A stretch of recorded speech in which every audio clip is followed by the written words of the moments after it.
Bonjour et bienvenue dans les 4 V, Eric Ciotti. Bonjour. Merci d'être là. Je sais Merci que la à nuit a vous. été très courte. Très Vous avez courte. fini à quelle heure à Saint-Denis avec Emmanuel Macron? Un peu plus de 3 heures du matin. 3 heures du matin. Tout ça pourquoi? Je me pose la question. Nous verrons. Au pire, il ne se passera rien. Au mieux, quelques propositions vont prospérer, celles que nous avons faites, celles que j'ai portées, notamment sur le recours à un référendum de façon beaucoup plus fréquente, à un référendum pour changer le cours du destin de notre nation en matière d'immigration. On n'a pas eu vraiment de position très arrêtée du président de la République. Donc aujourd'hui, à votre question, j'ai une forme personnellement aussi d'interrogation. Je ne sais pas sur quoi tout cela va déboucher.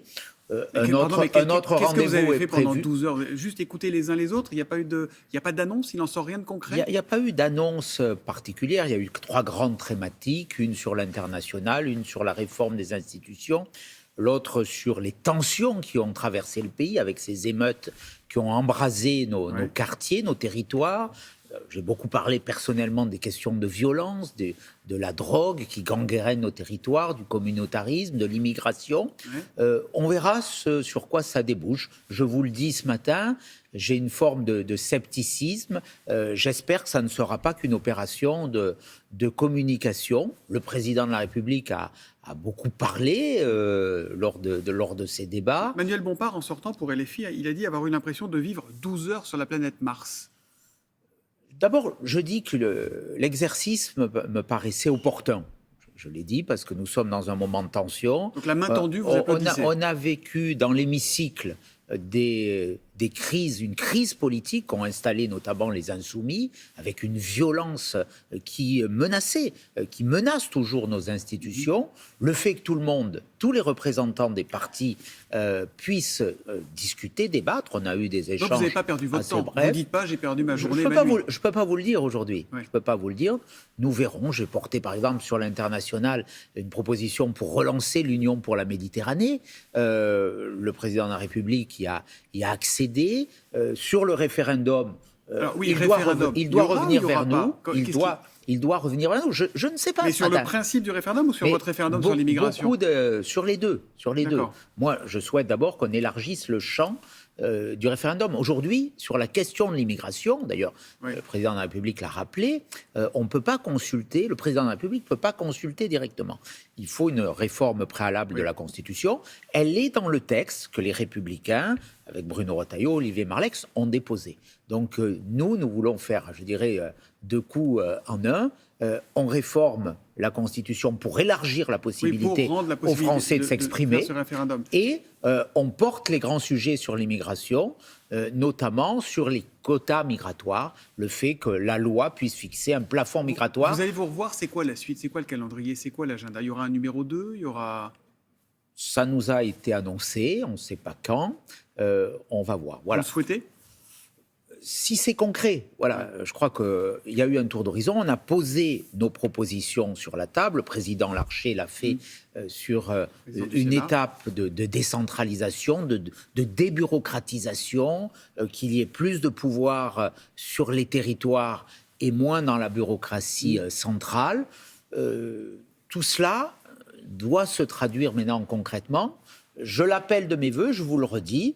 Je ne récuse pas la méthode. Je pense qu'elle est utile, opportune.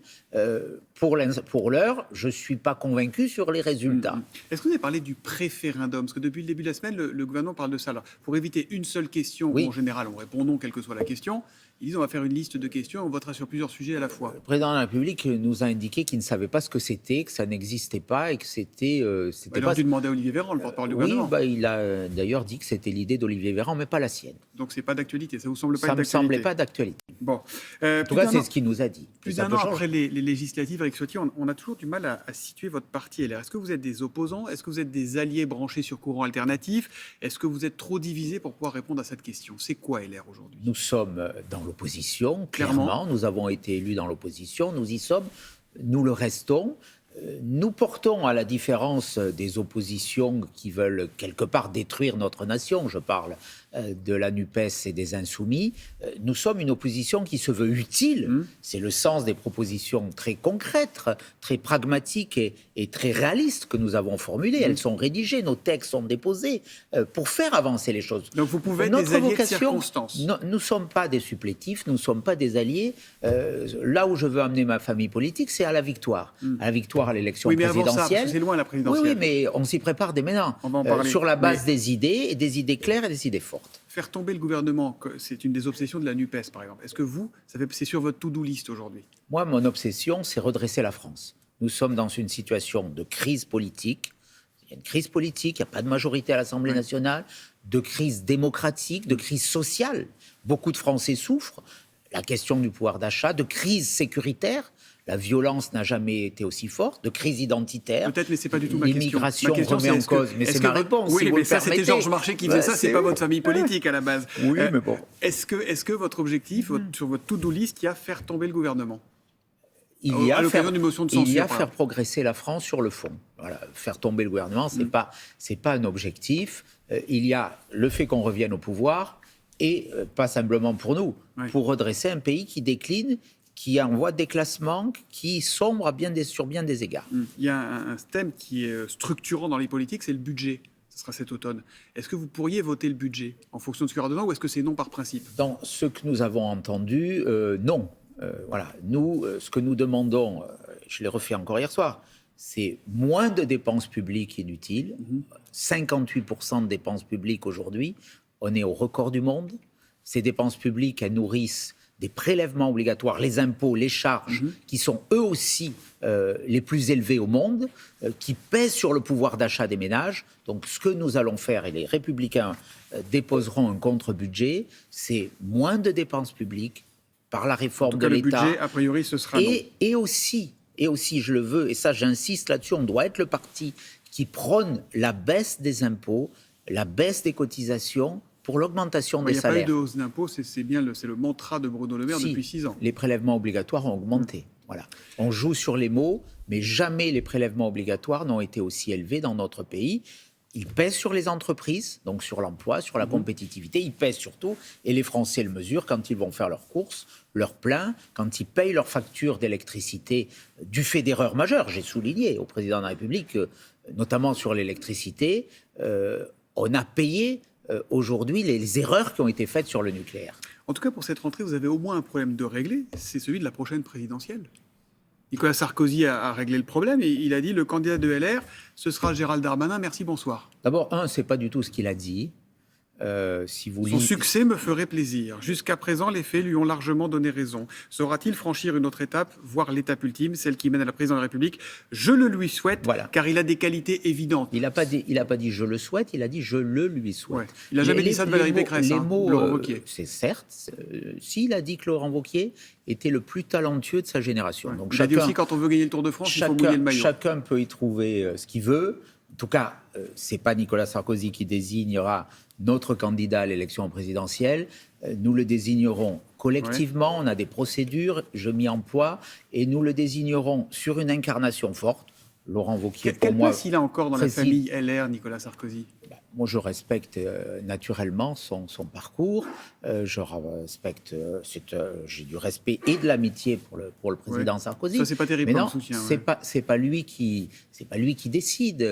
Il exprime des positions. Chacun peut les entendre. Est-ce que les Républicains, notre route. Est-ce que les Républicains se redresseront? Lui a demandé le Parisien. Il a répondu je le souhaite et s'il faut les aider, je les aiderai. Vous avez besoin de l'aide de Nicolas Sarkozy aujourd'hui? On a besoin de l'aide de tous ceux qui veulent redresser le pays. Bien sûr, moi j'aspire à faire revenir, je l'ai dit dimanche lors de notre entrée politique au Canet, qui était un grand succès, personne n'a rassemblé autant de monde, je dis à ceux qui nous ont quittés, à la fois vers Emmanuel Macron, mais aussi vers Marine Le Pen ou vers Éric Zemmour, revenez. Vous dites à Gérald Darmanin ça?